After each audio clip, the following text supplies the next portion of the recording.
के लिए आपकी आत्मा की अगुवाई में जो भी बातें होती है पिता परमेश्वर, वो प्रकाशन प्रभु आप जो हमें देने जा रहे हैं प्रभु, उसके लिए हम आपका धन्यवाद करते हैं। आपके दास को भी आपने मसा किया है पाक रूह से प्रभु जी, और उन प्रकाशनों उन भेदों को प्रकट किया है प्रभु जी, ताकि वो और दूसरों को सिखाने के योग्य बन सके।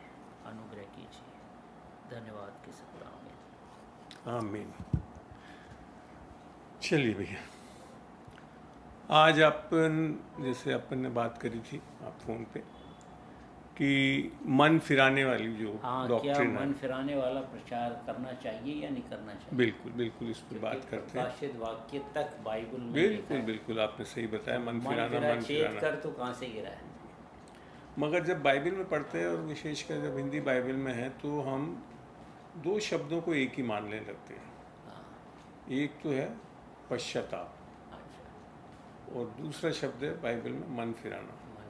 मन फिराना पुराने नियम में शायद ही कहीं मिलेगा आपको, नहीं मिलेगा, और नए नियम में ये बार बार बताया गया, और ये एक बहुत इम्पोर्टेंट डॉक्ट्रिन है, निस्संदेह बहुत बड़ी डॉक्ट्रिन है। तो जब हम मन फिराने की बात करते हैं, उसके पहले हम इस चीज़ को देखें जो लोगों ने पश्चाताप में, फिर इस पे भी चले जाते हैं कि हम पापों का अंगीकार जो है उस चीज़ को अक्सर हम कोरिलेट करते हैं पश्चाताप और मन फिराने से। सबको एक तरह से एक ही चीज़ मान लेते हैं जी, ठीक है ना? जी हाँ। इंग्लिश में ये वर्ड रिपेंटेंस है बाइबल में, मन फिराना, मगर हिंदी में मेरे को बहुत अच्छा लगता है, बहुत सही शब्द इस्तेमाल हुआ है, मन फिराना। तो इसको हम देखते हैं, जब बाइबल के नज़रिए से भी देखते हैं हम और दुनिया के नज़रिए से भी देखते हैं, तो हम ये मानते हैं कि जब लोग, और जब दिमाग में ये सोचते हैं और जब विचलित हो जाते हैं अपने पापों के कारण, अपनी गलतियों के कारण, तो वो एक डर उनके अंदर आता है, और डर के कारण वो सोचते हैं कि हम जब पापों का अंगीकार कर लेंगे और पापों से मुड़ जाएंगे, ऐसा होगा करके ये मानते हैं। और इसको अक्सर हम जो अंग्रेजी का रिपेंटेंस या हिंदी का पश्चाताप मान लेते हैं, यहाँ तक कि मन फिराने को भी यही मान लेते हैं। कई बार लोगों का ये मानना है कि पापों के अंगीकार से मन फिराना होता है, जो कि मैं मानता हूँ अगर ये सत्य है तो, अगर ये सत्य है, और इसको अक्सर हम जोड़ते हैं पहला यूहन्ना 1:9। मैं चाहूँगा ब्रदर आज बाइबल आप पढ़ें। अच्छा, ठीक है ना? आयतों को पढ़ें, थोड़ा जोर से पढ़ें ताकि रिकॉर्डिंग में भी अच्छी तरह से रिकॉर्ड हो जाए, तो ये अच्छा लगेगा मुझे।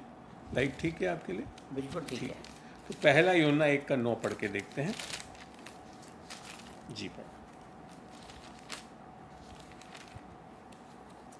यदि हम अपने पापों को मान लें तो वह हमारे पापों को क्षमा करने और हमें सब अधर्म से शुद्ध करने में विश्वास योग्य और धर्मी है। मेरे को यहाँ पे हिंदी बाइबल का वर्जन बहुत अच्छा लगता है।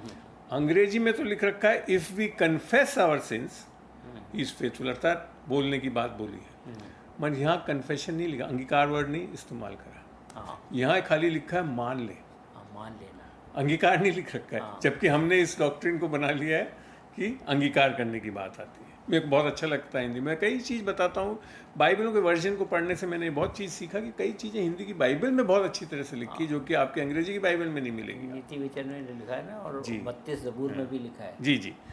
तो यहाँ पे मैं मानता हूँ अगर ये सत्य है तो यहूदा ने ये कार्य किया था इंग्लिश की बाइबल के हिसाब से। कन्फेशन देखते हैं इसको पढ़ के, और जब वो करा तब भी जाकर उसने सुसाइड कर लिया। तो अगर पापों के अंगीकार करने से पश्चाताप हो जाता है और मन फिराना हो जाता है, तो यहूदा को जाकर आत्महत्या क्यों करनी पड़ी? पढ़ के देखते हैं इसको। जब हम पढ़ते हैं मत्ती 27:3 से 5 तक पढ़ेंगे, मत्ती 27:3 से 5 तक इसको पढ़ के देखेंगे जी। बड़े ध्यान से इन चीज़ों को पढ़ें, आप लोग जो सुन रहे हैं वो भी इसको सुने। जब उसके पकड़वाने वाले यहूदा ने देखा कि वह दोषी ठहराया गया है तो वह पछताया। यहाँ लिख रखा है शब्द पछताया, हिंदी में मन फिराना नहीं लिख रखा, पछताया लिख रखा है। हाँ। आगे, और वे 30 चांदी के सिक्के प्रधान याजकों और पुरनियों के पास फेर लाया जी। और कहा, मैंने निर्दोष को, अब देखिए एक अंगीकार भी कर रहा है, मैंने निर्दोष को घात के लिए पकड़वा कर पाप किया है। ये मान भी रहा है, पाप भी कर रहा है, और कैसे कर रहा है, अंगीकार भी कर रहा है कि मैंने उसको पकड़वाया है। आगे, उन्होंने कहा, हमें क्या, तू ही जान। तब वह उन सिक्कों को मंदिर में फेंक कर चला गया और जाकर अपने आप को फांसी दी।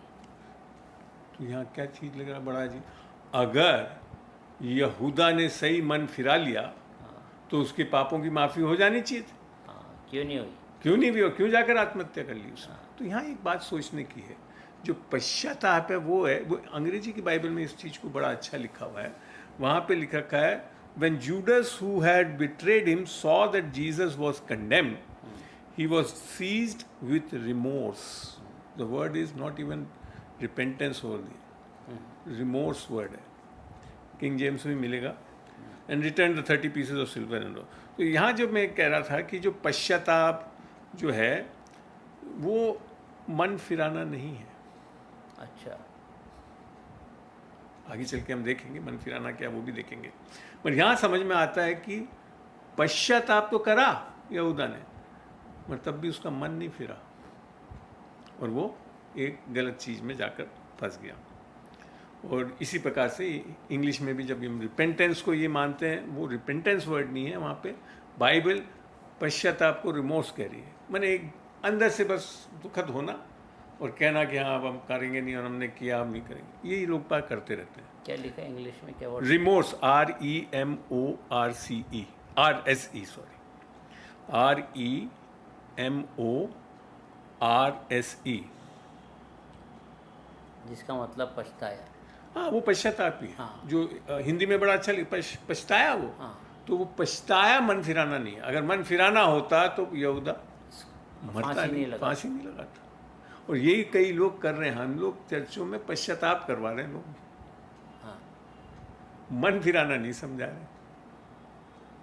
और इसके कारण लोग आगे चल के हम देखेंगे सुसमाचार पे विश्वास भी नहीं लाते हैं। ये जो अंगीकार का जो सिद्धांत है बाइबल में एक जगह मेंशन्ड है, वो है वो मगर परमेश्वर और मनुष्य के बीच के लिए नहीं है। अच्छा। वो दो मनुष्यों के बीच के लिए है, जो कि हम पढ़ेंगे याकूब 5:16 पढ़ के देखें। याकूब 5:16। अपने अपने गुनाहों का इकरार करना। हाँ बिल्कुल सही फरमाया। पढ़ते हैं एक बार वचन से ही अच्छा लगेगा। 5:16 पढ़ें।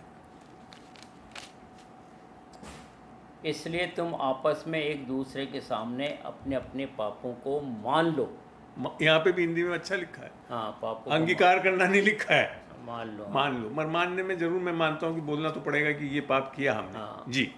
और एक दूसरे के लिए प्रार्थना करो, हाँ, जिससे चंगे हो जाओ। हाँ। धर्मी जन की प्रार्थना के प्रभाव से बहुत कुछ हो सकता है। तो यहाँ पे जरूर है कि हमको एक दूसरे के बीच में तो ये कन्फेशन जो करते हैं ना, सिन, ये सिद्धांत सही है, मगर परमेश्वर और मनुष्य के बीच के बारे में नहीं लिख रखा है यहाँ पे। अच्छा। और इन सब चीज़ों को क्योंकि सही समझ नहीं है, दुनियावी समझ है, पश्चाताप और ये सारा रिपेंटेंस वर्ड मीनिंग जो हम इंग्लिश की डिक्शनरियों से लेकर हमने इसको इतना एक्सटेंड कर दिया कि हम ये मानने लग गए हैं। इंग्लिश में क्या लिखा है यहाँ पर? रिपेंटेंस लिखा। रिपेंटेंस लिखा।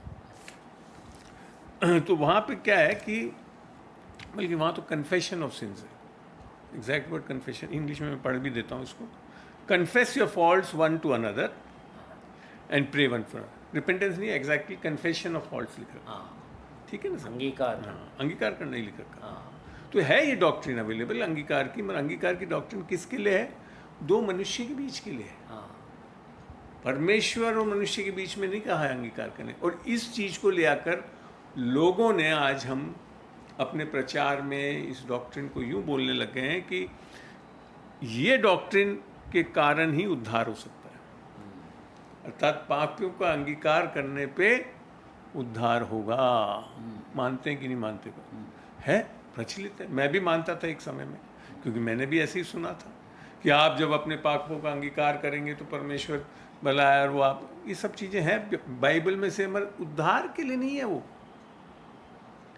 तो आप, जो मैं कल भी एक दो चीज़ें बताई थी, उद्धार क्यों नहीं हो पाता, तो एक तो स्वयं की धार्मिकता बताई थी मैंने आपको, एक लोग पापों में दबे रहना चाहिए, तीसरी चीज़ ये है कि हम सही शिक्षा नहीं दे रहे हैं उद्धार कैसे होता है। इसको आगे चलते हैं। मैं जब बाइबल के कुछ आयतों को आपके सामने पेश करूंगा तो वहाँ पे पापों के अंगीकार के बारे में नहीं बताया गया। अच्छा। जो बताया गया उसको यीशु को अंगीकार करने के बारे में बताया गया, ठीक है ना। और अंगीकार भी क्या है कि जब हम ये अंगीकार करते हैं कि यीशु मसीह हमारा प्रभु है, वो मृतकों में से जी उठा, जो कि रोमियो 10:9 में और 10 में लिखा है। यूँ लिखा है, पढ़ते हैं जब के देखते हैं, रोमियो 10 और 9 और 10 दोनों पढ़ेंगे। रोमियो 10 का 9 और 10 दोनों पढ़ेंगे।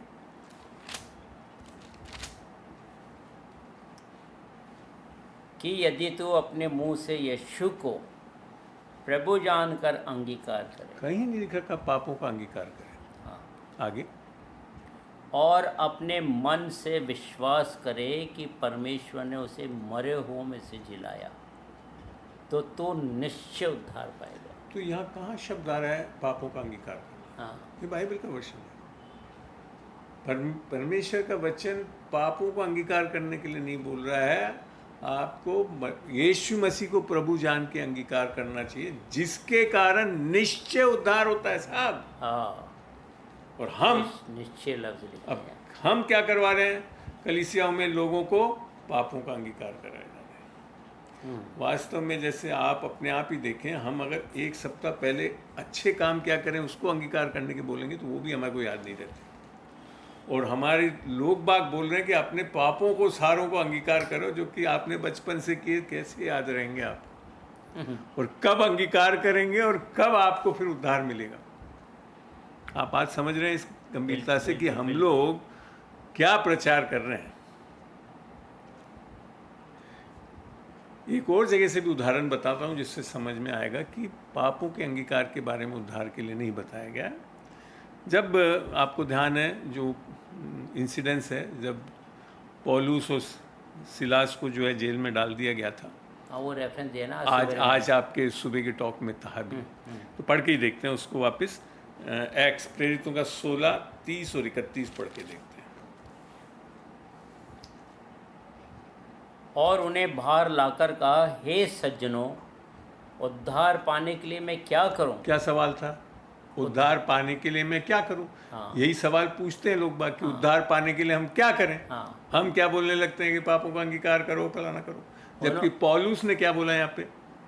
उन्होंने कहा, प्रभु यीशु मसीह पर विश्वास कर तो तू और तेरा घराना उद्धार पाएगा।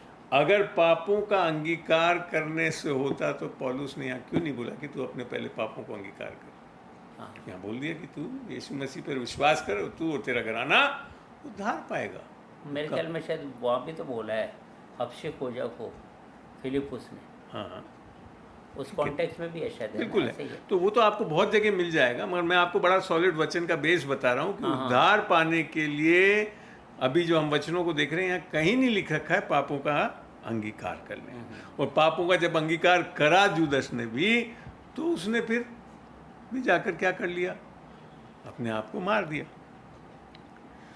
इसको जो मैंने बताया था, यूहन्ना 1:9 को लेकर जो उसको बोलने लगते हैं कि पापों का अंगीकार करने के लिए, जो कि इंग्लिश में कन्फेशन ऑफ सिंस, तो वहाँ पे भी जब हम एक बड़ा अच्छा एक्सपोजिटरी में मैंने पढ़ के देखी जॉन गिल की, वहाँ पे वो बताता है कि यीशु मसीह विश्वसनीय योग्य है हमारे पापों को माफ़ करने के लिए, निस्संदेह। और फिर कहता है, forgiveness of sin here intends not the act of forgiveness as in God, but it is includes और वो जो फॉरगिवनेस है वो ये सब चीज़ को इंक्लूड करती है कि आपके पास्ट सिन, पुराने पापों के लिए अभी जो आप पाप कर रहे हैं और आने के टाइम में जो पाप कर रहे हैं उस सबको माफ़ कर रहा है, जिसके बारे में कल मैंने आपको समझाया कि यीशु मसीह के लहू बहाने से हमारे ही नहीं पूरे जगत के पापों को वो माफ़ कर चुका है।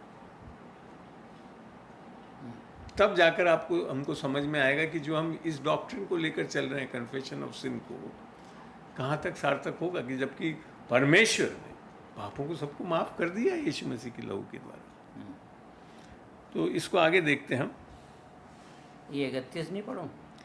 जी कौन सा? हाँ 31 भी पढ़ लिया। और उन्होंने कहा प्रभु यीशु मसीह पर विश्वास कर। तो अच्छा पढ़ लिया आपने दोनों चीज़ पढ़ लिया। बिल्कुल कोई बात बिल्कुल बहुत अच्छी बात है, अच्छा लगा।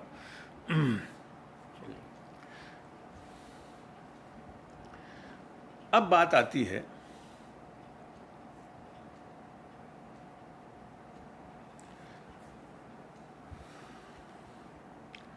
हम विश्वासी लोग निस्संदेह अंगीकार करने में कभी भी संकोच नहीं करेंगे।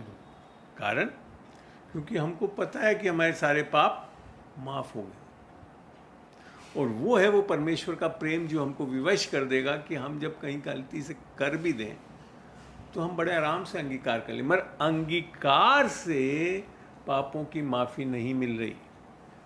पापों की माफ़ी मिलने का कारण केवल और केवल यीशु मसीह के क्रूस पे किए गए कार्य के कारण है, और जब हमारा विश्वास उस पे आता है, अर्थात यीशु मसीह का लहू बहाना और उसके कारण आता है।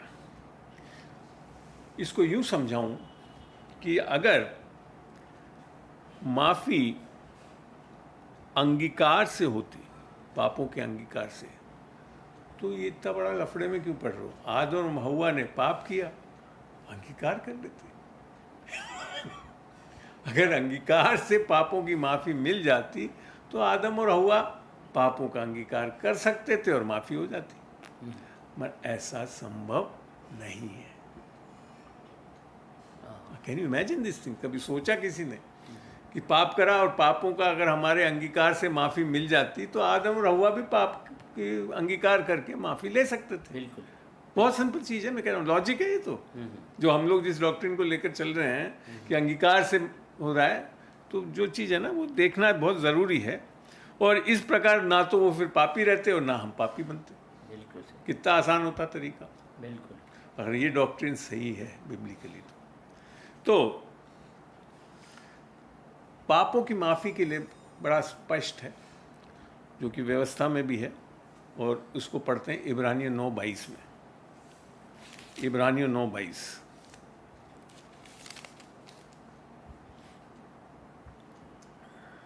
सच तो यह है कि व्यवस्था के अनुसार प्राय सब वस्तुएं लहू के द्वारा शुद्ध की जाती हैं, बिना लहू बहाए पापों की क्षमा नहीं। बड़ा स्पष्ट है, ये है वो कारण। और ये कारण है कि हमारे अंगीकार करने से पापों की माफ़ी नहीं मिलती। वो केवल और केवल यीशु मसीह के पाक लहू के द्वारा जो बहाया गया क्रूस पे, उससे फॉरगिवनेस अवेलेबल है। ठीक है ना? तो यहाँ तक मैं मानता हूँ कि हम सहमत होंगे कि कारण माफ़ी का आपका अंगीकार नहीं है पापों, लहू बहाने के द्वारा, क्रूस पे किए गए कार्य अर्थात सुसमाचार के द्वारा। और जो कि रोमियो 10:9-10 में जो लिखा है कि तब यीशु को प्रभु जान के मुख से अंगीकार करोगे और विश्वास करोगे कि वो हमारे पाप के लिए मारा गया, गाड़ा गया और तीसरे दिन जी उठा, तब हमको माफ़ी मिलती है और तब हम पाप में से निकल के उद्धार पाते हैं।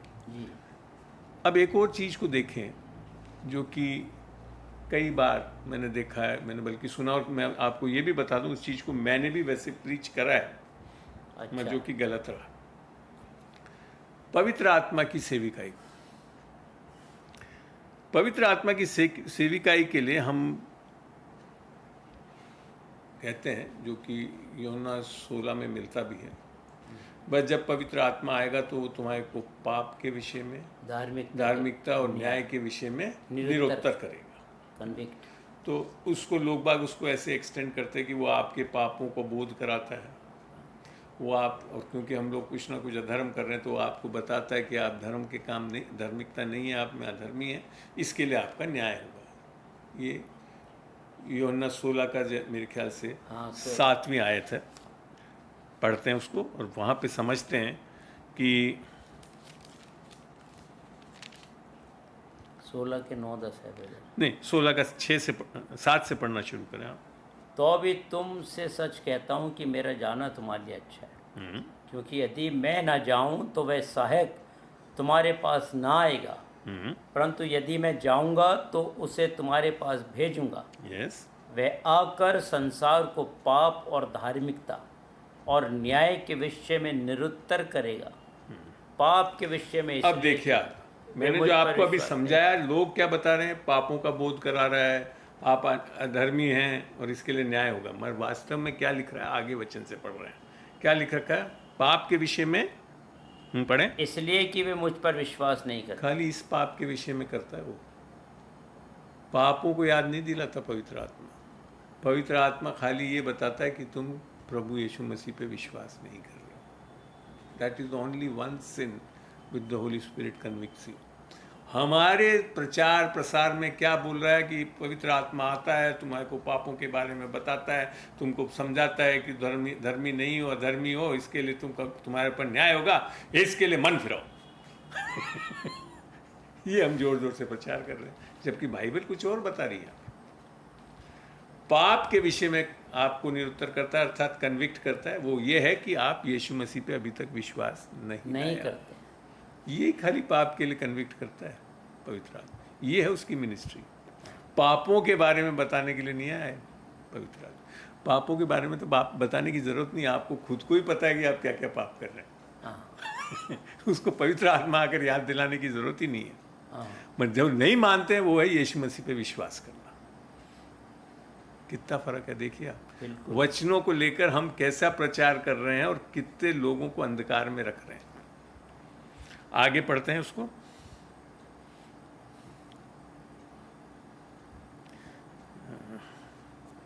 Thank you Jesus. आगे पढ़ें।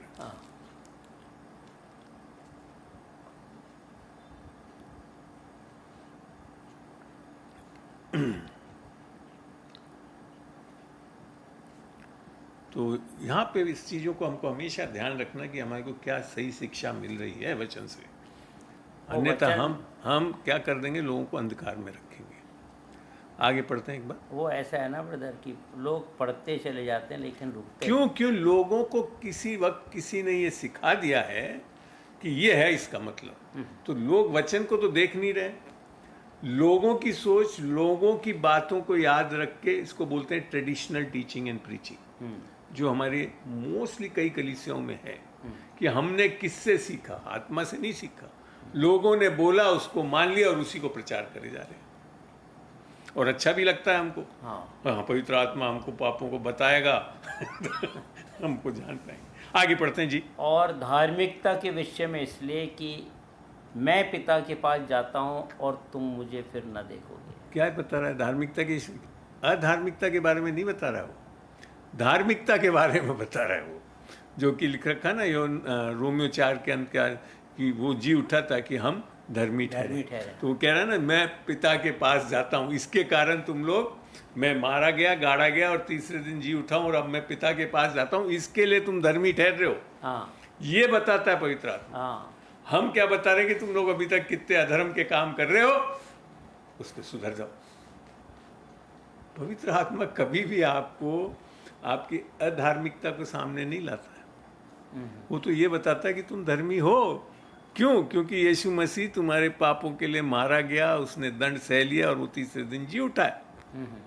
ये समझाना चाहता है आपको। और हम क्या समझा रहे हैं? क्योंकि तुम अधर्म के कामों को कर रहे हो, मन फिराओ, पापों का अंगीकार करो, तब जाकर तुम्हारा उद्धार होगा। गलत है वो। आगे पढ़ते हैं जी। न्याय के विषय में इसलिए कि संसार का सरदार दोषी ठहराया गया है। कहाँ बोल रहा है कि आप दोषी ठहराए जा रहे हैं? संसार का सरदार शैतान दोषी ठहराया गया और हम बोल रहे हैं आप लोग दोषी ठहरोगे। कितनी गलत शिक्षा है ये। कितना। और मैं जो बोल रहा हूँ उसको लोग बात सोचते हैं मैं गलत बोल रहा हूँ। मैं वचन से बता रहा हूँ आपको। वचन कहाँ बता रहा है कि पवित्र आत्मा आपको दोषी ठहराने के लिए आया है?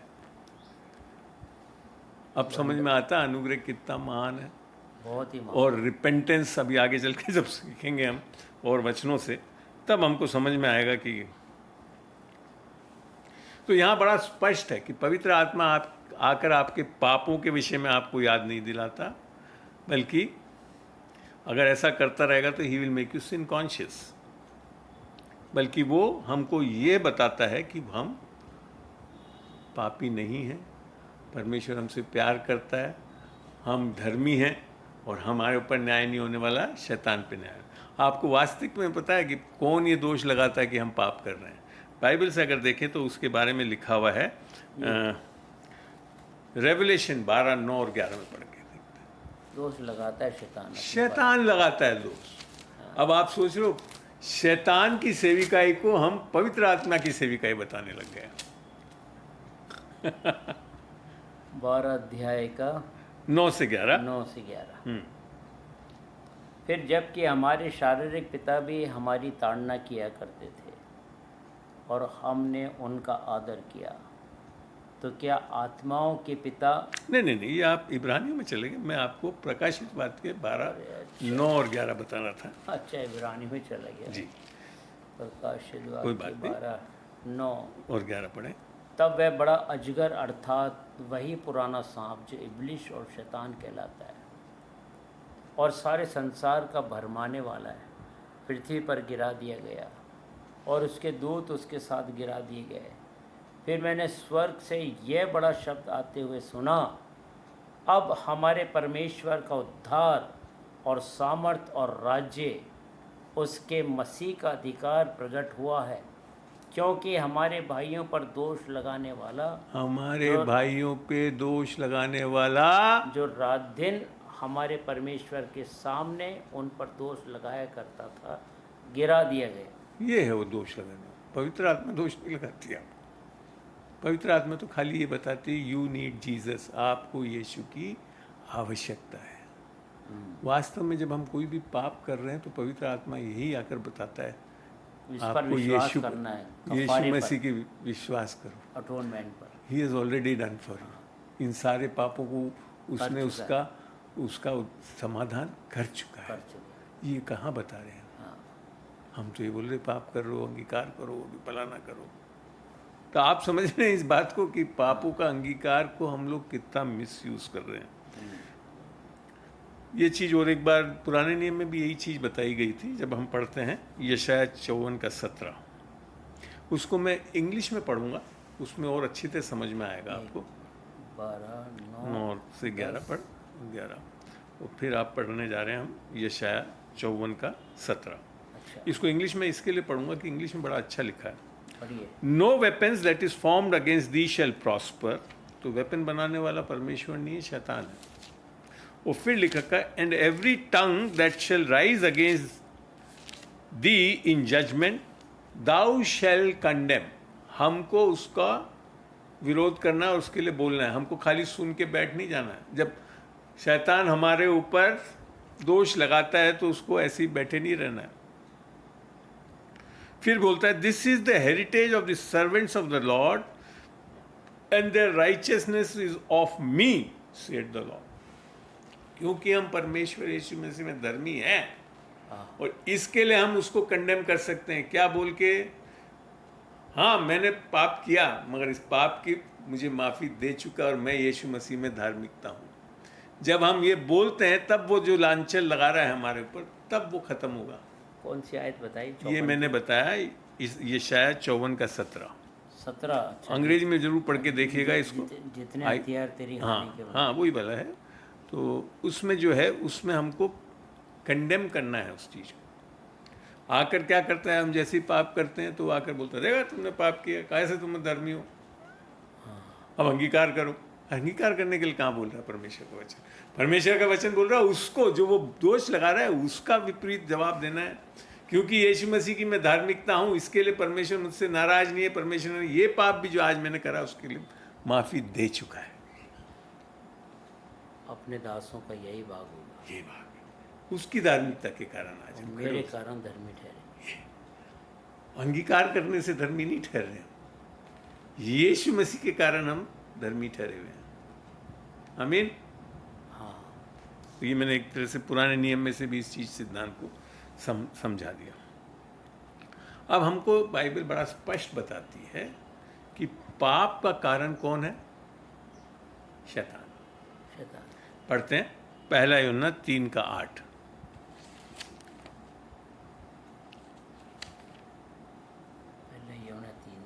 जी, कल पढ़ा था।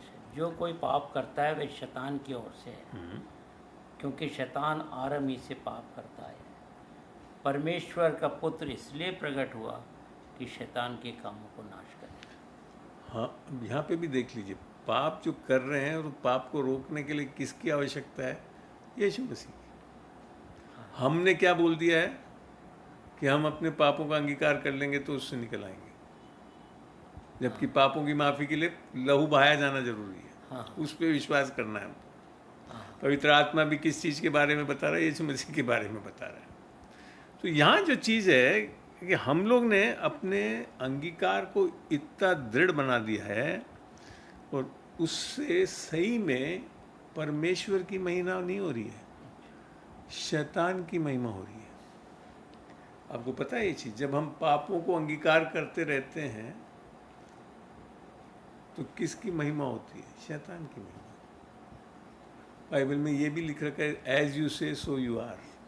जब आप खाली पापों का अंगीकार करते रहेंगे तो परमेश्वर को महिमा नहीं मिलती। ये तो शैतान खुश होता, देख अटके हुए हमारे इसमें। हाँ। अच्छा, अब इसका 9 आयत भी एक्सप्लेन करिए। पढ़ें आप, बता देता हूँ। जो कोई परमेश्वर से जन्मा है वह पाप नहीं करता, क्योंकि उसका बीज उसमें बना रहता है, और पाप कर ही नहीं सकता क्योंकि परमेश्वर से जन्मा है।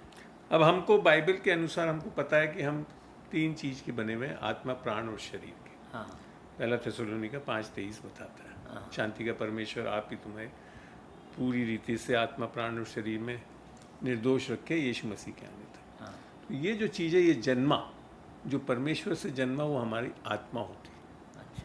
और आत्मा जब नया जन्म पाती है तो वो कर्मों के कारण नहीं, वो यीशु मसीह की आत्मा जो हमारे आत्मा में आ जाती है उसे नया जन्म बोलते हैं। जो कि पहला कुरिन्थियों 5:17 भी बताया, जो यीशु मसीह में है वो एक नई सृष्टि है, पुरानी बातें जाती रही, सब कुछ नया हो गया। कुछ नया नहीं लिख रखा है, सब कुछ नया लो। 18 आयत में लिख रखा है ये सब कुछ परमेश्वर की ओर से, अर्थात हम नहीं अपना नया जन्म कर सकते। उसमें हमारे को पवित्र आत्मा की आवश्यकता है, और पवित्र आत्मा ही हमारा नया जन्म करती है, जिसको आप तीतुस 3 में पढ़ेंगे तो वहाँ लिख भी रखा है कि 3:4-5 में जब लिख रखा है कि पवित्र आत्मा के धोए जाने से आपका नया जन्म होता है। तो वो चीज़ बोल रहा है। और वहाँ जब नया जन्म हो जाता है, आत्मा से सील्ड हो जाते हो, जो कि आपका उद्धार है, अब वहाँ पे आप पाप नहीं कर सकते, अर्थात बिना आत्मा के अब नहीं हो गया, हमेशा आत्मा रहेगी। ये है उसका मतलब। जिसको कंफ्यूज करते हैं कि अरे हमने नया जन्म पा लिया, फिर देखते हैं कि पाप तो कर रहे हैं शरीर और प्राण में। कल ये सारी चीज़ें मैंने आपको समझाई भी थी कल वाले उसमें, वो चीज़ है। ठीक है ना? चलिए आगे बढ़े। अब जो हम जो है, जब हम ये देखते हैं पापों का अंगीकार, तो मैं जो मानता हूं आज काई के लिए ये प्रचलित हो गया आपके कलीसियाओं में और क्रिश्चियन वर्ल्ड में, इसका एक कारण ये है कि लोगों को ये अच्छा लगता है। बड़ा आसान तरीका है पाप करते रहने के लिए। क्या कि 7 दिन पाप करो और 6 दिन पाप करो, 7वें दिन जाकर पापों का अंगीकार कर लो। कैथलिक्स में हुई है ना ये? कैथलिक में नहीं साहब, आपके सारे क्रिश्चियन धर्म में यही हो रहा है। बड़ा आसान तरीका है पाप करते रहने का। और फिर ये और मान लोगे, अरे सर हम तो बहुत कमज़ोर हैं, हम तो पापी हैं, हम तो पाप करते रहेंगे, मैं परमेश्वर भला है, अनुग्रहकारी परमेश्वर है, माफ़ करता रहेगा। यही चले जा रहे हैं आप। जबकि बाइबल में तो बिल्कुल अलग लिख रखा है। बाइबल ये थोड़ी बोलती है। बाइबल तो ये बता रही है, जब हम ये बेसिकली मैंने बता रहा हूँ ना, लोग पाप करना चाहते हैं, इसके लिए डॉक्ट्रिन को चला रखा है लोगों ने। जब हम यूहन्ना 3:19 पढ़ते हैं, वहाँ पे यही लिख रखा है कि परमेश्वर की ज्योति जगत में आ गई, मगर लोग उसे नहीं ग्रहण करें, क्योंकि वो बुरे कामों में धंसा रहना चाहते हैं। और उसका बहुत आसान तरीका है पापों का अंगीकार की डॉक्ट्रिन को अपना लो।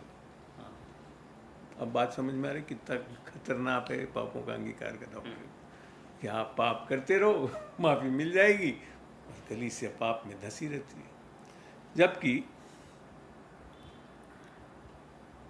और मैं ये नहीं कहता हूँ कि सारी कलीसिया ऐसी है, मगर बहुत लोग अमूमन यही कर रहे हैं कलीसियाओं में, पापों को करते रहते हैं, संडे को आकर पापों का अंगीकार कर लेते हैं और फिर ये भी मान लेते हैं, और ये चक्रव्यूह में फंसे रहते हैं, जो कि सही वास्तविकता है नहीं। जबकि परमेश्वर का अनुग्रह आपको पापों में से निकाल देता है, पापों की प्रभुता नहीं रहने देता है। वास्तव में आपने अगर उद्धार पाया है और सही में आपका मन फिरा हुआ है, जो आगे अभी तक मैं मन फिराव को नहीं समझाया, मगर मैं समझाने वाला हूँ, कितना मान कार्य है वो देखते हैं। तो ये बहुत बड़ा असत्य है कि हम जो इस पे निर्भर कर रहे हैं कि पापों के अंगीकार से माफ़ी मिल जाती है। ठीक है जी, अग्री करते हैं? अभी तक जो वचन मैंने बताया सत्य है। बल्कि उल्टा ये है कि पापों के अंगीकार की जगह परमेश्वर का अनुग्रह आपको पापों की माफ़ी देता है, और अनुग्रह कुछ चीज़ सिखाता भी है, जिसको पढ़ के देखते हैं। तीतुस 2:11 से 14 तक पढ़ते हैं।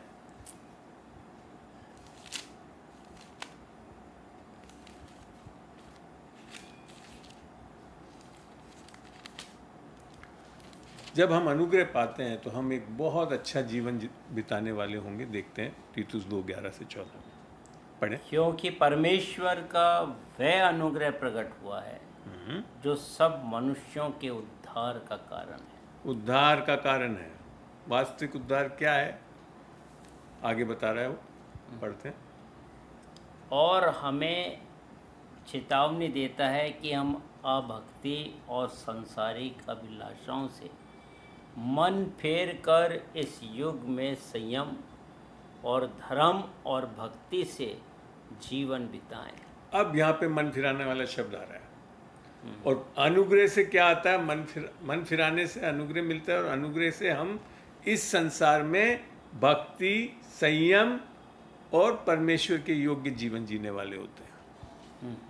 और वो अनुग्रह सिखाता है। क्यों? क्योंकि अनुग्रह एक डॉक्ट्रिन नहीं है, अनुग्रह एक आत्मा है, जो कि इब्रानियों 10:29 में बताता है। अनुग्रह की आत्मा अर्थात स्वयं यीशु की आत्मा जो हमारे अंदर आकर वास करती है, वो सिखाती है। और वो मसीहत है, वो उद्धार है। मेरे को बड़ा अजीब लगता है, लोग बोलते हैं मैंने उद्धार पा लिया, अर्थात वास्तव बाइबल क्या बता रही है? यीशु मसीह की आत्मा आपके अंदर, और यीशु मसीह आकर आपके अंदर बैठा हुआ है, आप पाप करे जा रहे हो, वो फिर पापों का अंगीकार करवा रहा है आपसे। ऐसा नहीं है भाई, ये बिल्कुल गलत है। क्योंकि जब यीशु मसीह के बारे में जब हम पढ़ते हैं, मत्ती 1:21 में क्या लिखा है वहाँ देखते हैं, वो पढ़ते हैं भाई, बच्चन खोल के पढ़ें, बहुत अच्छा लगेगा। उनके लोगों को उनके पापों से उद्धार करेगा। जी, मत्ती 1:21। 1:21 जी। वह पुत्र जनेगी, उसका नाम यीशु रखना, क्योंकि वह अपने लोगों का उनके पापों से उद्धार करेगा। पापों में उद्धार नहीं करेगा लिखा रखा, पापों से। और हमारी कलीसियाएं पापों में उद्धार चाहती हैं कि हम पाप करते रहें, अंगीकार करते रहें और हमारा उद्धार हो जाए। बिल्कुल गलत है ये सोच। और वो सोच मैंने बताया ना, क्योंकि खुद पाप में, अंधकार में रहना चाहते हैं, उद्धार पाना ही नहीं चाहते, इसके लिए इस डॉक्ट्रिन को लेकर इतना ज़्यादा प्रोत्साहित करते हैं। और नहीं जो बोल रहे भी हैं, तो उनको ये सत्यों को पता नहीं है उनको कि अंगीकार से माफी नहीं है। इससे ज़्यादा स्पष्ट क्या हो सकता है? आप देखिए, बाइबल बता रही है यीशु मसीह आपको पापों में बचाने नहीं आया, पापों से बचाने आया है। और हमारे जो अमूमन लोगों को क्या है कि 6 दिन तो पाप करते रहें, 7वें दिन जाकर अंगीकार कर लें, फिर माफ़ हो जाएंगे, फिर वापस कर लेंगे, फिर करते रहेंगे। ये उद्धार नहीं है भैया। ये शैतान ने लोगों को जकड़ रखा है बड़े आराम से। तो अब मैं जो बताना चाहता हूं कि पापों का अंगीकार मन फिराने का सिद्धांत नहीं है, जो कि हमारे क्रिश्चियन वर्ल्ड में बना दिया है लोगों ने। That is not the doctrine of repentance, completely wrong. और ये भी सत्य है कि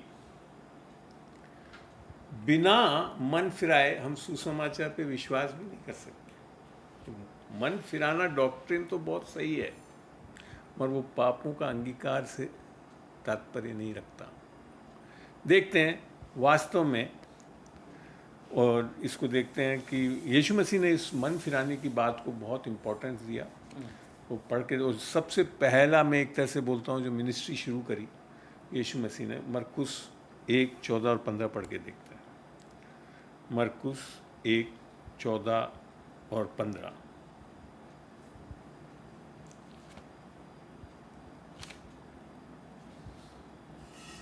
क्या लिखा है वहां पे?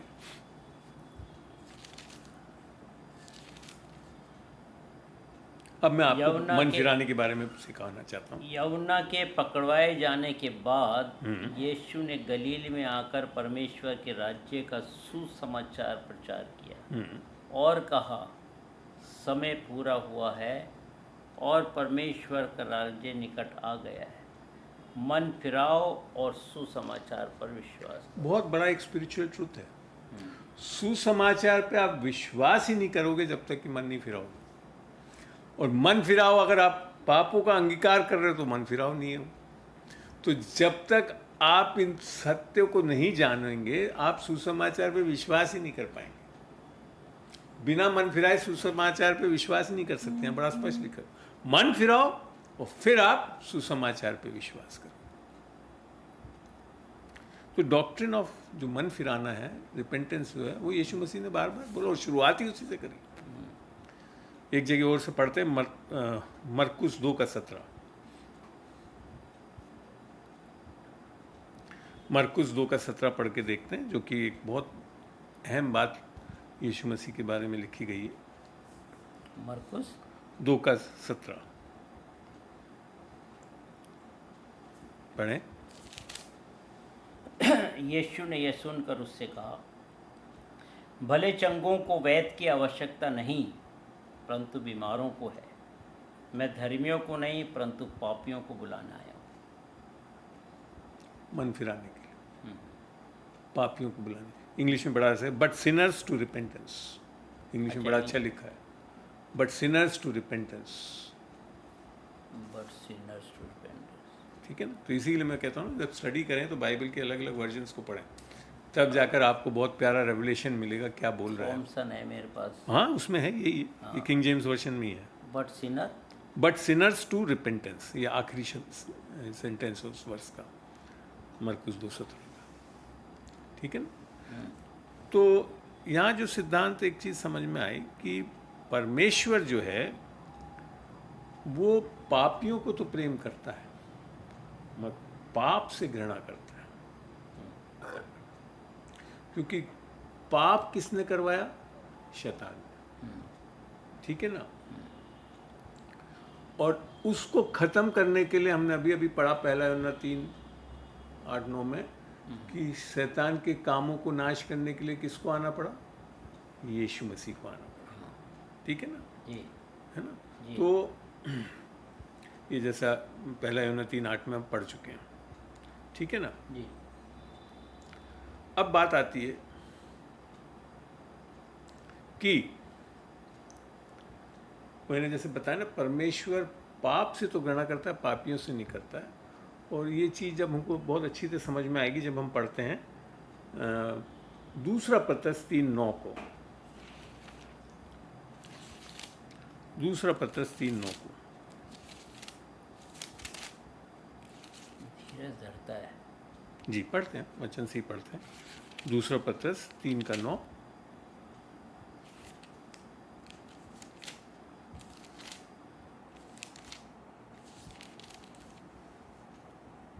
जी, प्रभु अपनी प्रतिज्ञा के विषय में देर नहीं करता, जैसी देर कुछ लोग समझते हैं, पर तुम्हारे विषय में धीरज धरता है और नहीं चाहता कि कोई नाश हो। ये है परमेश्वर का हृदय कि कोई भी नाश ना हो। आगे, वरन यह कि सबको मन फिराव का अवसर मिले। तो मन फिराव जो है एक बहुत इंपॉर्टेंट डॉक्ट्रिन है। वो परमेश्वर चाहता है कि सबको मन फिराव का अवसर मिले। कि बिना मन फिराए कोई भी सुसमाचार पर विश्वास ही नहीं कर पाएगा।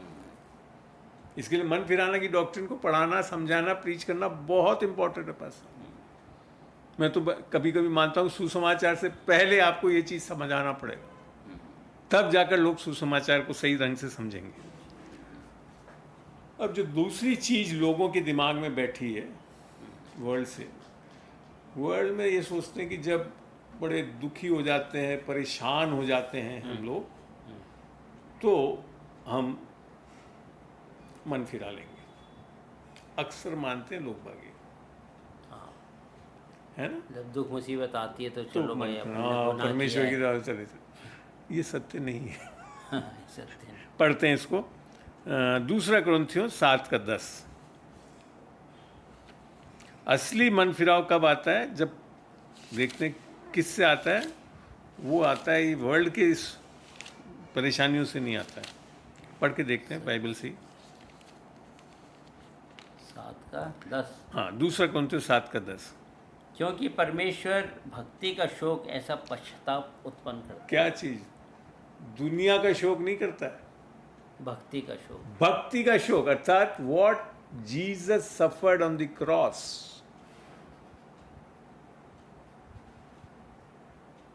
लोग सोच रहे कि हम परेशान हो रहे हैं, दुखी हो रहे हैं, पर उसके कारण रिपेंट कर देंगे, नहीं होता उससे। वापस पढ़े भाई। क्योंकि परमेश्वर भक्ति का शोक ऐसा पश्चाताप उत्पन्न करता है जिसका परिणाम उद्धार है। आमीन। आगे क्या लिखा है? और फिर उसे पछताना नहीं पड़ता। आगे क्या लिखा है? परंतु संसारिक शोक मृत्यु उत्पन्न करता है। कहाँ लिख रखा है? उद्धार उत्पन्न कर देती है। हाँ।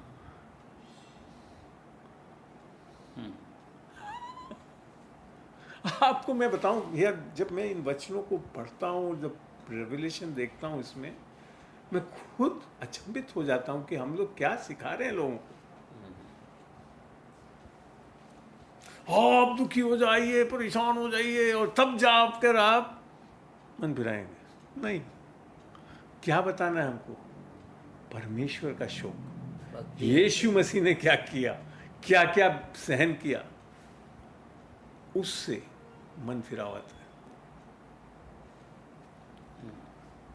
आगे बात समझ में यहाँ पे जी।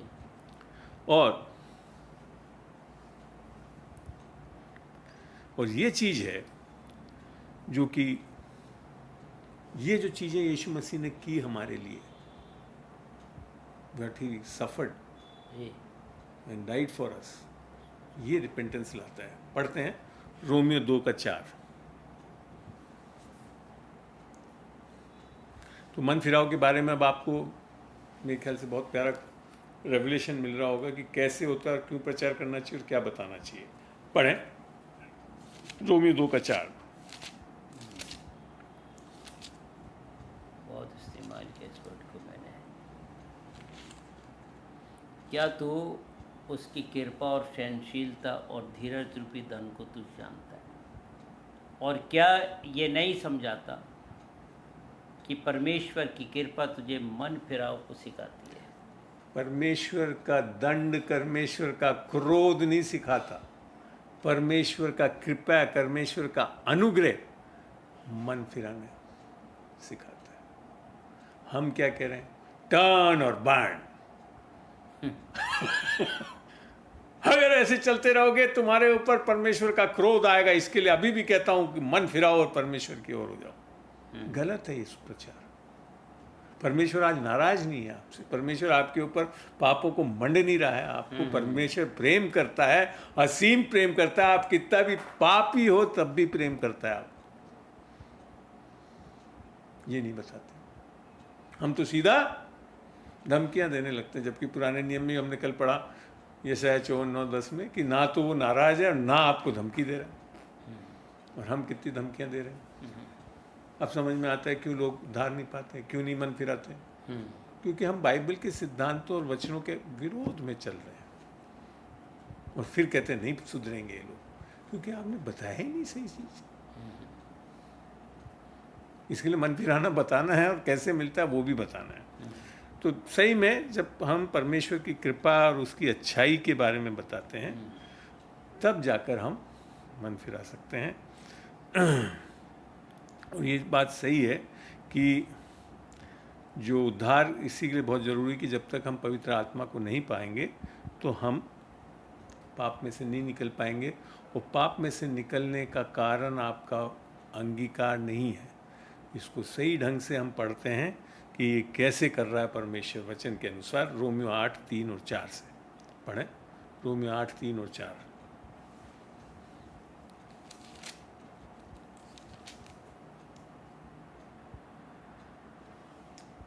क्योंकि जो काम व्यवस्था शरीर के कारण दुर्बल होकर ना कर सकी उसको परमेश्वर ने किया, अर्थात अपने ही पुत्र को पाप में शरीर की समानता में और पाप बलि होने के लिए भेजकर शरीर में पाप पर दंड की आज्ञा दी, इसलिए कि व्यवस्था की विधि हम में जो शरीर के अनुसार नहीं वरन आत्मा के अनुसार चलते हैं पूरी की जाए।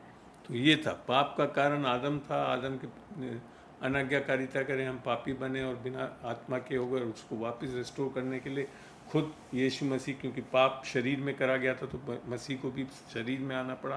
और पाप में शरीर में नहीं आया, वो उसके समानता में आया और फिर उसके ऊपर पाप डाला गया और उसके ऊपर पापों का दंड डाला गया। तब हम पापों से छुटकारा पाते, अंगीकार करने से नहीं, इस पे विश्वास करने से हम छुटकारा पाते हैं। समझ स्पिरिचुअल लॉस को समझना बहुत जरूरी है हमको। अगर हम ये सोचते हैं कि अंगीकार करने से पापों में से छुटकारा हो जाएगा, नहीं लिख रखा है बाइबल में।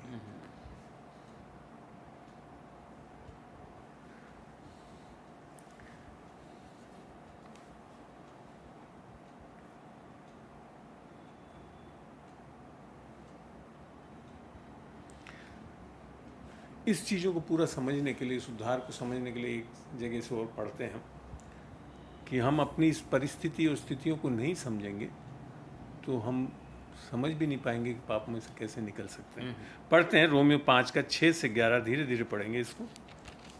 और ये कंडीशन बताता है और ये समझ आनी चाहिए। 6 से 11। हाँ जी। क्योंकि जब हम निर्बल ही थे तो मसीह ठीक समय पर भक्तिनों के लिए मरा। पहला कंडीशन निर्बल था कि हम कुछ नहीं कर सकते थे अपने उद्धार के लिए। दूसरा कंडीशन भक्तिहीनों के लिए, अंग्रेजी में लिख रखा अनगॉडली।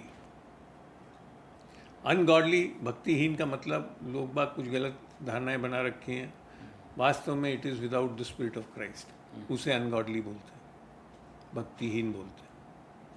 तो दूसरी कंडीशन हम बिना परमेश्वर के हैं, आत्मा के। आगे पढ़ें।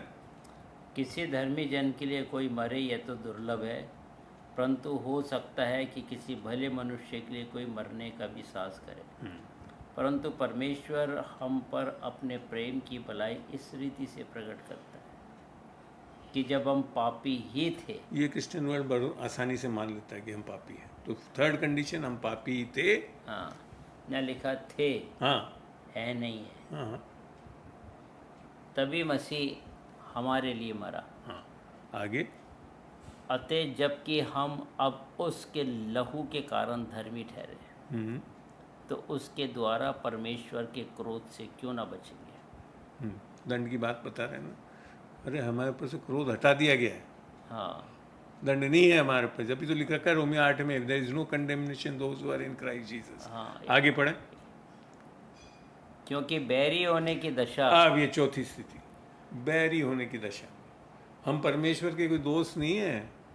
हम किस अवस्था में हैं? हम में कोई सामर्थ्य नहीं है अपने उद्धार के लिए। हम बिना आत्मा के हैं, हम पापी हैं और हम बैरी हैं परमेश्वर के लिए।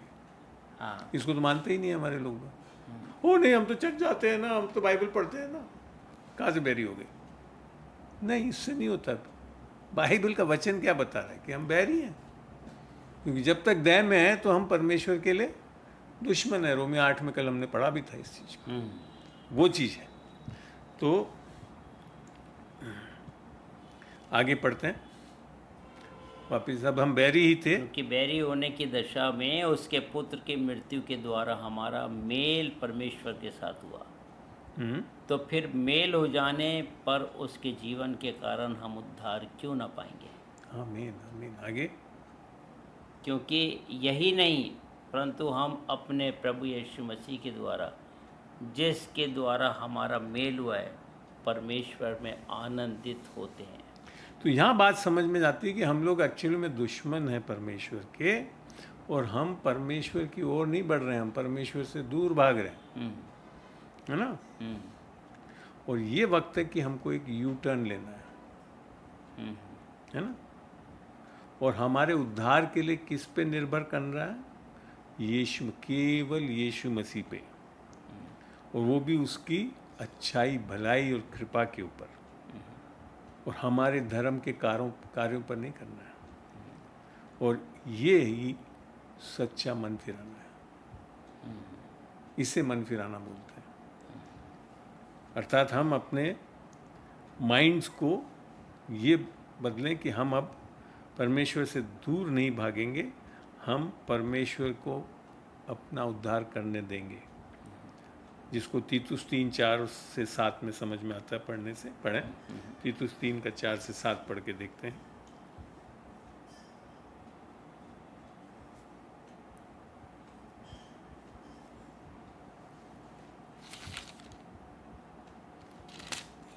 तीतुस 3 का 4 से 7।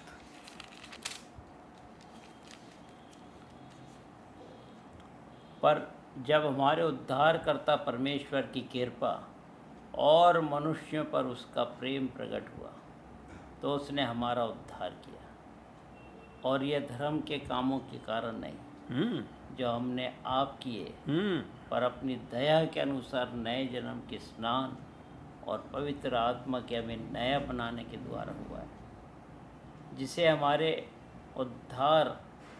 जिसे उसने हमारे उद्धारकर्ता यीशु मसीह के द्वारा हम पर अधिकाई से उंडेला, जिससे हम उसके अनुग्रह से धर्मी ठहरकर अनंत जीवन की आशा के अनुसार वारिस बने। तो ये नया जन्म हो रहा है हमारा, और ये जो नया जन्म है वो जो है वो एक नया मनुष्य है, जैसे हमने दूसरा कुरिन्थियों 5:17 में पढ़ते हैं।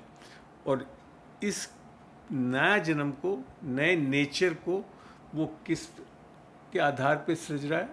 परमेश्वर के आधार पे, जिसको हम पढ़ते हैं इफ्सियों, और वो है सच्ची धार्मिकता और सच्ची पवित्रता। आपके ये चीज़ें करने से सच्ची धार्मिकता और पवित्रता नहीं आती है।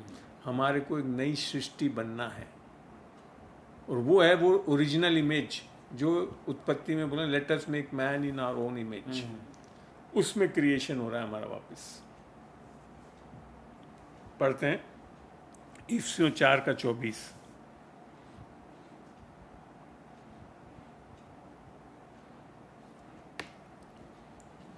पुराना सभा इफ्सियों 4 का 24 पढ़ते हैं।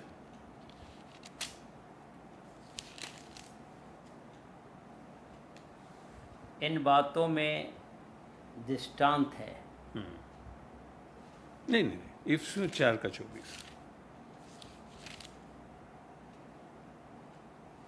और नए मनुष्य तत्व को पहन लो, जो परमेश्वर के अनुरूप सत्य की धार्मिकता और पवित्रता में सृजा गया है। सत्य की धार्मिकता और पवित्रता में सृजा गया, सृष्टि की जा रही है, अर्थात हम नहीं कर सकते। सृजन, सृष्टिकार कौन कर सकता है? परमेश्वर स्वयं।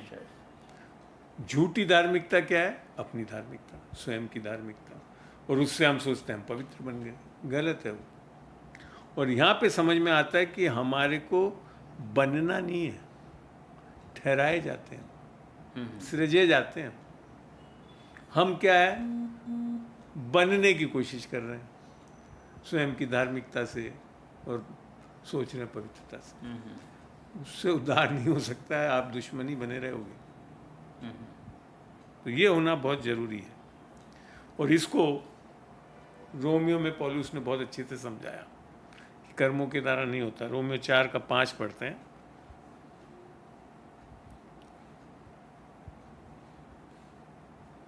रोमियो 4:5।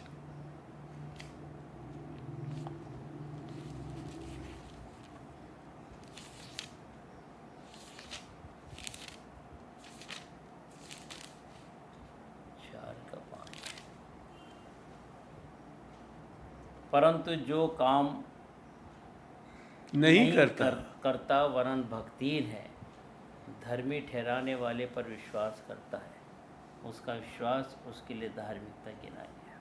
धार्मिकता कैसे आ रही है? अंगीकार से। किसकी? यीशु मसीह की। विश्वास करने से। ठीक है ना? तो जब हम इवन पुराने नियम में भी देखते हैं लोगों को जो पश्चाताप या रिपेंटेंस की बातें करते हैं वहाँ पे, बल्कि एक और बहुत बड़े सिद्धांत को भी यहाँ समझाना चाहता हूँ मैं, जिसको आपको ध्यान रखना चाहिए। पुराने नियम की नहीं, नए नियम में से बता रहा हूँ मैं। वो ये है कि बाइबल ये बताती है कि जब लोग बहुत ज़्यादा आश्चर्यक्रम देखते हैं और परमेश्वर के कार्यों को देखते हैं अपने जीवन में, तो भी नहीं मन फिराते। ये आपको सुन के बड़ा अचंभा लग रहा होगा, वास्तविकता है। पढ़ के देखते हैं मत्ती 11:20। ये भी सत्य है। जब बहुत लोग आश्चर्य कर्मों को देख लेते हैं अपने जीवन में, परमेश्वर के महान कार्यों को एक्सपीरियंस कर लेते हैं, तो भी मन नहीं फिराते। तब वह उन नगरों को उलाहना देने लगा जिनमें उसने बहुत से सामर्थ्य के काम किए थे, क्योंकि उन्होंने अपना मन नहीं फिराया था। यीशु मसीह बोल रहे हैं साहब, लोग नहीं बोल रहे हैं, वही वास्तविकता है। कई लोगों के जीवन में आप देखोगे कितने बड़े चंगाइयाँ मिल गई, सब हो गया, तब भी मन नहीं फिरा रहे। और मैंने तो अपनी मिनिस्ट्री में देख लिया, बहुत हमारे पास आकर चंगाई ले लेते हैं, सब हो जाता है, नौकरी में नहीं फिराते। ये है वो कारण। ये सब स्पिरिचुअल लॉज है भैया, ऐसे ही चलेंगे, जैसा लिखा हुआ वैसे ही होगा। और हम लोग के साथ भी ऐसा हो सकता है कि हम कठोर हृदय बना लें इसके कारण। तो नए नियम में आकर मन फिराना जो है, वो केवल और केवल यीशु मसीह के लहू के बहाए जाने से और उसके जी उठने से ही मिल सकता है। और ये है वो अनुग्रह की वाचा के अधीन। ये पूरा पैटर्न चेंज हो गया पुराने नियम में। ओल्ड कवेनेंट में आप देखोगे कि लोग बाग करते थे, पापों का अंगीकार भी करते थे और रोते थे, धोते थे, राख लगाते थे, और इसी तरह से रिपेंटेंस बताया भी गया है, कई जगह लिखा हुआ है। और वहाँ पे एक जो प्रॉब्लम आप देखोगे कि इजरायली लोग ये करते थे और फिर वापस डिसोबीडियंस हो जाते थे, बैकस्लिडन हो जाते थे। तो वहाँ पे वो पूर्ण मन फिराव नहीं था। मन फिराने के लिए सबसे बढ़िया तरीका समझने का है नए नियम में आकर, जब यीशु मसीह उसको समझा रहा है। अगर वो समझ में आ जाएगा तो आप ये सारे ट्रैप्स में नहीं जाओगे। पढ़ते हैं इसको लूका 15:4-7 में। लूका 15 के चैप्टर में पूरा मन फिराव के बारे में बताया भी है, और यहाँ देखते हैं और 15:4-7 पढ़ते हैं और फिर उसको एनालिसिस करते हैं। 12 बजे जाऊँगा बड़े से यहाँ से, क्योंकि आज उसका वो मच्छी गाँव। चलिए भैया खोलिए, लूका 15:4-7 पढ़ते हैं और वहाँ सीखते हैं मन फिराने के बारे में। तुम में से कौन है जिसकी 100 भेड़ें हैं और उनमें से एक खो जाए, तो 99 को जंगल में छोड़कर उस खोई हुई को जब तक मिल ना जाए खोजता ना रहे। यह बड़ा अजीब लगता है मेरे को। मेरा जैसा अगर चरवाहा हो तो 99 को जंगल में तो छोड़ के वापस नहीं जाऊँ मैं एक के पीछे। कहीं यहाँ तो सुरक्षित जगह रख के जाऊँ, एक ही खो गया वही बहुत बड़ी। मैं लिख रखा है 99 को जंगल में छोड़ के और तब तक ढूंढता है जब तक वो मिल नहीं जाए। मैंने कोई समय सीमा ही नहीं रखी उसमें, ढूंढता रहेगा वो। आगे पढ़ते हैं।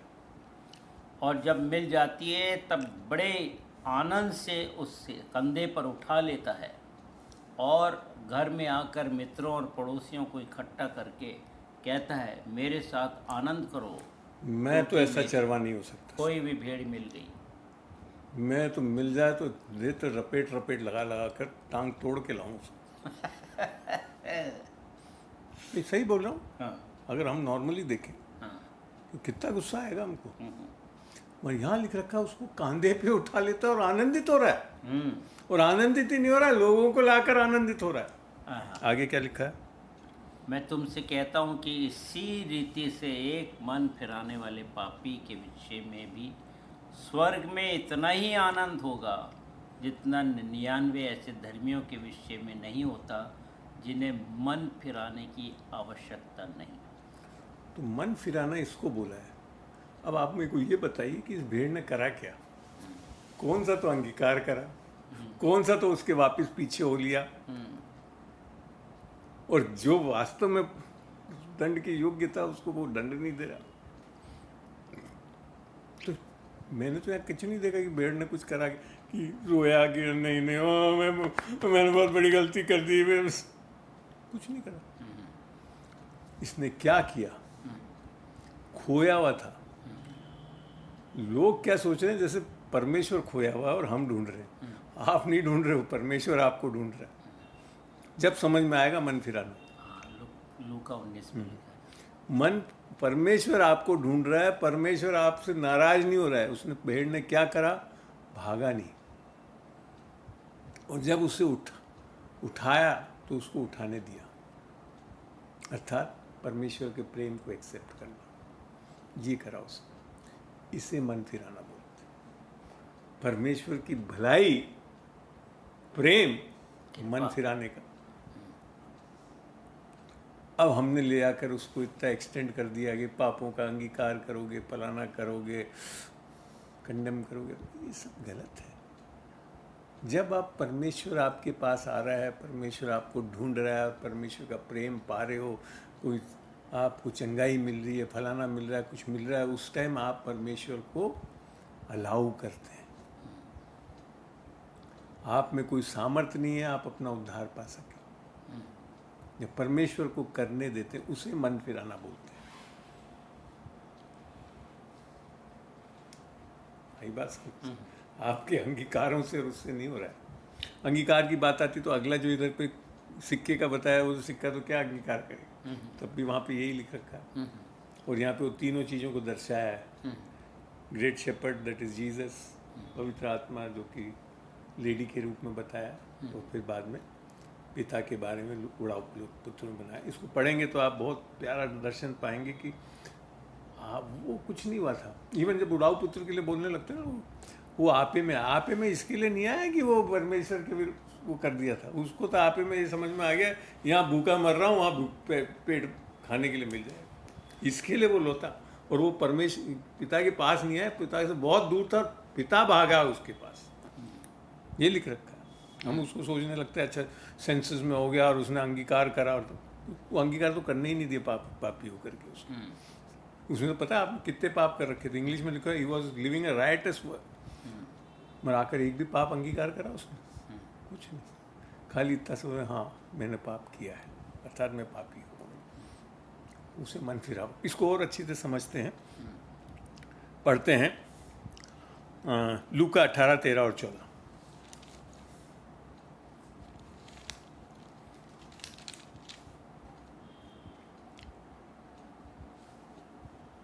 परंतु चुंगी लेने वाले ने दूर खड़े होकर स्वर की ओर आंखें उठाना भी न चाहा और अपनी छाती पीट कर कहा, हे परमेश्वर मुझ पापी पर दया कर। मुझ पापी पर दया कर।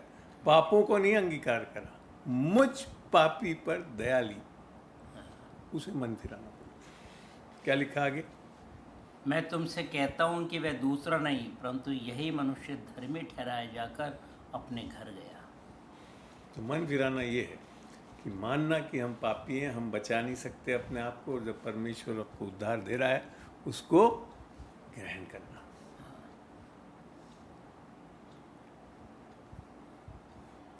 अब एक बहुत बड़ी चीज़ जो हिदायत दी गई आपके और हमारे लिए, जो हम परमेश्वर के सेविकाई करने वाले लोगों के लिए,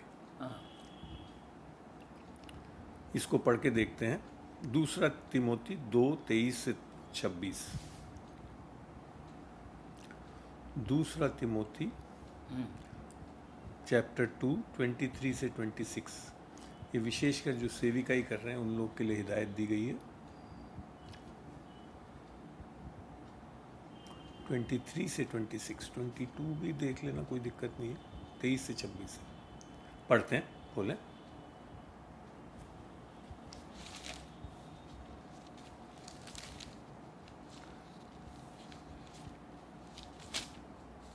दूसरा तीमुथियुस 22। 23 से पढ़ने के लिए बोल रहा हूँ। 23 से। हाँ जी। पर मूर्खता और दूसरा तीमुथी 2 का। दूसरा तीमुथियुस 2 बाब के पढ़ रहा हूँ। हाँ 23 पद पढ़ रहा हूँ। जी, पढ़ें अच्छे पूरा। पर हाँ बिल्कुल सही है। मूर्खता और अविद्या के विवादों से अलग रहे, क्योंकि तू जानता है कि इनसे झगड़े उत्पन्न होते हैं।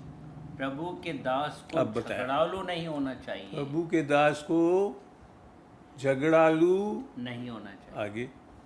पर वह सबके साथ कोमल और शिक्षा में निपुण। शिक्षा में निपुण। अब हमारे को पता ही नहीं, हमारे को ही नहीं पता कि मन फिराना क्या है। हाँ। तो फिर क्या बताएंगे हम। हाँ, शिक्षा में निपुण और सहनशील हो। हाँ। वह विरोधियों को नम्रता से समझाए। क्या जाने परमेश्वर उन्हें मन फिराव का मन दे कि वे भी सत्य को पहचाने। मैंने अब यहाँ लिख रखा कि सेवकों के कारण लोग मन में फिराव नहीं करते हाँ। जब गलत चीजों से शिक्षा देते। आगे पढ़े पूरा। और इसके द्वारा उसकी इच्छा पूरी करने के लिए सचेत होकर शैतान के फंदे से छूट जाए। अब साथ बात समझ में आ रही है। हम तो लोग बोल रहे हैं लोग मन नहीं फिरा रहे। हाँ। आपको ये नहीं पता आप एक कारण हो सकते हैं जिसके कारण लोग मन नहीं फिरा रहे।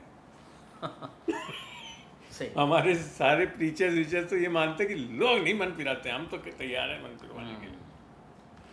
आप एक बहुत बड़ा कारण है लोगों के मन नहीं फिराने का, जैसा कि यहाँ पे समझाया। तो ये बातों को भी जानना बहुत जरूरी है। 2 क्रॉनिकल 7:14 में यही तो लिखा। जी जी जी। मेरे लोग जो मेरे कहलाते हैं।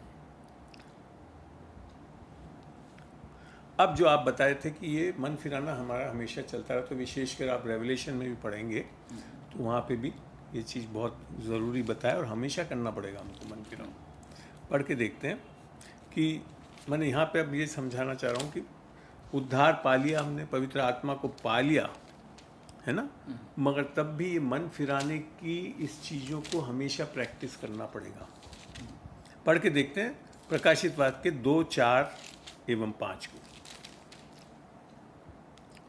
पर मुझे तेरे विरुद्ध यह कहना है कि तूने अपना पहला सब प्रेम छोड़ दिया है। इसलिए स्मरण कर कि तू कहाँ से गिरा है और मन फिरा और पहले के समान काम कर। अब पहले के समान काम करना क्या मतलब है? सेवा। गलत। ये कि मन फिरा और पहले के समान काम करने का मतलब है this is not your love to God, God loved you first. जैसा कि पहला यूहन्ना 4:10 में लिख रखा ना, in this is love not that we loved God but that he loved us and sent his son to the propitiation concerning our sins. तो काम करना क्या है कि ये ध्यान रखना और ये रिमेम्बरेंस में लाना कि मैं आज कोई परमेश्वर को प्रेम नहीं कर रहा हूं, पहले परमेश्वर ने मुझसे पहले प्रेम किया और उद्धार दिया। That is known as the first love work. अर्थात वापिस ग्रेस को समझना, वो आज भी कर रहा है हमसे। उसे बोलते हैं मन फिराना। ठीक है ना। और इस चीज़ों को फिर समझाता है, पौलुस समझाता है कि जब हम वापस अनुग्रह से कब गिरते हैं, जब हम ये नहीं समझ पा रहे हैं कि हम व्यवस्था के द्वारा नहीं परंतु परमेश्वर के अनुग्रह के द्वारा सब कुछ होता है।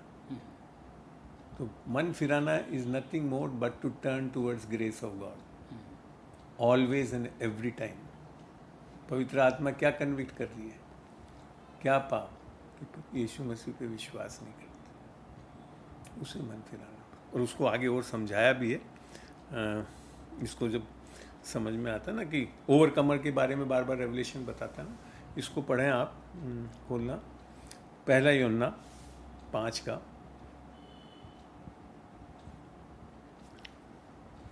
1 से शुरू करते हैं, शायद 4-5 तक पढ़ते हैं और ख़त्म करेंगे वहाँ पे। जिसका यह विश्वास है कि यीशु ही मसीह है, वह परमेश्वर से उत्पन्न हुआ है जी। और जो कोई उत्पन्न करने वाले से प्रेम रखता है, बिल्कुल सही। वह इससे भी प्रेम रखता है जो उससे उत्पन्न हुआ है। जब हम परमेश्वर से प्रेम रखते हैं तो उसकी आज्ञाओं को मानते हैं। तो इसी से हम जानते हैं कि हम परमेश्वर की संतानों से प्रेम रखते हैं। आगे क्योंकि परमेश्वर से प्रेम रखना यह है कि हम उसकी आज्ञा को माने और उसकी आज्ञाएं कठिन नहीं है। क्योंकि जो कुछ परमेश्वर से बड़ा अच्छा लिखा है, जो कुछ परमेश्वर से उत्पन्न हुआ है वह संसार पर जय प्राप्त करता है। कैसे जय प्राप्त करते हो? जो कोई परमेश्वर से उत्पन्न हुआ, जिसने नया जन्म उद्धार पा लिया है, वो क्या करता है? संसार पे जय प्राप्त करता है। आगे और वह विजय जिससे संसार पर जय प्राप्त होती है हमारा विश्वास है। आगे वो क्या विश्वास है? कि परमेश्वर हमसे हमेशा प्रेम करता है। वो है overcoming power, not your works. क्योंकि हमने नया जन्म पाया, उद्धार पाया, परमेश्वर का प्रेम पाया। आगे भी पढ़ो उसको पूरा। संसार पर जय पाने वाला कौन है? संसार पे जय पाने वाला कौन है? केवल वह, केवल, बड़ा शब्द लिख दिया, केवल वह जिसका यह विश्वास है कि यीशु परमेश्वर का पुत्र है। अर्थात सुसमाचार। तो आपका ओवरकमिंग पावर जो रेवलेशन में है ना, मन फिराना, वो क्या है? That is the gospel. उससे जय पाते हो आप। उस पर विश्वास लाना है, हमेशा उसी पे बने रहना है। तो कल भी मैंने आपको समझाया, आपका उद्धार और उद्धार के बाद का जीवन भी किस पे निर्भर कर रहा है? अनुग्रह और विश्वास से। तब जयवंत होते हैं। कब राज्य करते हैं? अनुग्रह और परमेश्वर की धार्मिकता जब का दान मिलता है, तब राज्य करने वाले होते हैं। हम लोग इसको रेवलेशन में, अभी मैं जान ही रहा हूँ, हम इस सब को ठोकने लगते हैं लोगों पे कि ये करो वो करो, अभी परमेश्वर से जैसे पहले प्रेम करते वैसे करो। इसको वो भी पढ़ना चाहें तो पढ़ें। लास्ट पढ़ के ख़त्म करते हैं। पहला यूहन्ना 2:12 होगा शायद, पढ़ें। पहला यूहन्ना 2:12। हे बालकों, मैं तुम्हें इसलिए लिखता हूँ कि उसके नाम से तुम्हारे पाप नहीं, उधर से नहीं, वहाँ है ना, संसार से प्रेम मत करो करके जो है। हाँ, 15-16 15-16 पढ़ें जी, पढ़ें। तुम ना तो संसार से ना संसार की वस्तुओं से प्रेम रखो। यदि कोई संसार से प्रेम रखता है तो उसमें पिता का प्रेम नहीं है। ठीक है ना। अब हमारे लोग बाग क्या सिखा रहे हैं? देखो, तुम परमेश्वर से प्रेम नहीं करते, परमेश्वर से प्रेम करो, संसार से प्रेम करते हो। यहाँ कुछ और लिख रखा है। संसार से क्यों प्रेम कर रहे हो? क्योंकि तुम्हारे में अंदर पिता का प्रेम नहीं है। वो है कारण संसार से प्रेम करना। हम उल्टा बोल रहे हैं। तुम संसार के बने हुए हो, संसार से प्रेम करते क्योंकि परमेश्वर से प्रेम नहीं करते। कहाँ लिख रखा है ऐसा? वास्तव में परमेश्वर पिता का प्रेम नहीं है, इसके लिए संसार से प्रेम करते हो जनाब। अर्थात आपने उद्धार पाया ही नहीं। रोमियो 5:5 में लिख रखा ना, जब पवित्र आत्मा के द्वारा परमेश्वर का प्रेम तुम्हारे हृदयों में उंडेला गया, अर्थात उद्धार पाया ही नहीं, और उसको बोले जा रहे हो नहीं परमेश्वर से प्रेम करो, अंगीकार करो, फलाना करो। अरे क्या करेगा बेचारा वो? उसको उद्धार दिलाना है हमको। ये बताना कि परमेश्वर अभी भी तुमसे प्रेम करता है। वो है वो सामर्थ, वो है वो मन फिराना। आशा करता हूँ कि आपको आज ये वचनों से ये सब चीज़ें बड़ा स्पष्ट कर पाया। ये प्रभु जी, कई प्रकाशनों को आपने खोला है प्रभु, आपका धन्यवाद करते हैं प्रभु। होने दे हमारे बाइबल स्टडी रेगुलर बना रहे, ताकि प्रभु हम बहुतों को सिखाने की योग्य बन सकें और बहुत से लोग प्रभु आपके सच्चे प्रेम और उस सुसमाचार को जानकर विश्वास ला सकें और उद्धार पाएं, यीशु मसीह के नाम से। आमीन आमीन।